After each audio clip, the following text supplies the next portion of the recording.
Okay, so you've set aside your thinking time. Great. How do you make sure that it doesn't get frittered away? That you don't just spend the time doing emails that you want to get to, or chatting with somebody, or going to a meeting that you were vaguely interested in and you just want to get ahead and do. Here are some ideas. So the first thing to realize is that your brain is not necessarily on your side in this matter. Your brain loves all of the interruptions it gets from Slack and from email and from text and all the rest of it. Every time we get one of those, we get something that has the potential to be new and a little bit challenging. And our brain loves novelty, and it loves challenge, particularly if we think it's a challenge we can overcome, which often it is. So all of these little micro events that happen through the day are giving us little dopamine hits. They're giving us little hits which say, that novelty was pleasant. I like the novelty. I want more of it. So when you sit down in front of a bunch of emails, your brain is not on your side. Your brain wants you to get in there and see what's new and challenging. You need to consciously do some things to calm your brain down and to signal to it that you're doing something different. So the first of these is go somewhere different. Go out of the building. Go to a different floor on the building. Go to a different conference room. Go somewhere else.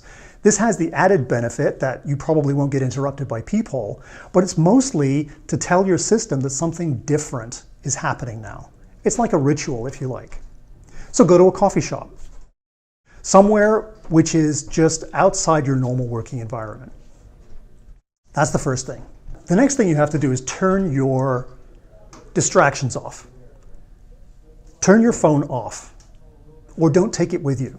It's only an hour or two. You'll be fine. But if it's there, it's going to be very, very difficult for you to overcome your brain thinking, craving those moments of interruption, those moments of novelty, which it loves so much. So ideally, don't take it with you. If you want to use your computer, that's great. What I suggest is you use an app like Freedom, or my favorite, which is called Self-Control, which let you switch off all kinds of websites whilst leaving other ones on, so you can do your research, but you won't get interrupted by email. In fact, you won't be able to do email if it's a web-based email. So ideally, switch your computer off or leave it behind. Take a pad of paper and a pencil. That's the best thing to work with if you're thinking. But if you need to use your computer, use some blocking tools. Okay, so now you're set up. You are somewhere else, you are uninterruptible, and you've switched off all your distractions. For a while, a minute or two or three or five, you're going to be a little uncomfortable because your brain is desperate to get some interruptions. Just live with the discomfort and start to work. After 10 or 15 minutes, the work will start to flow. And before you know it, you will have spent an hour or two doing something which you haven't been able to do previously, which is some really deep thinking and some really deep work on things that you know you have to do to improve your job and your career. So those are my recommendations. They are tough to do. So the last thing I would say is you need to practice them. The first time, maybe you won't leave the building and you'll find yourself chatting with people. Maybe the next time you'll leave the building, you'll take your computer and then you'll spend half an hour doing emails. Just keep at it. It's a new rhythm for your brain at work, and it will take a little while to settle in. So keep at it.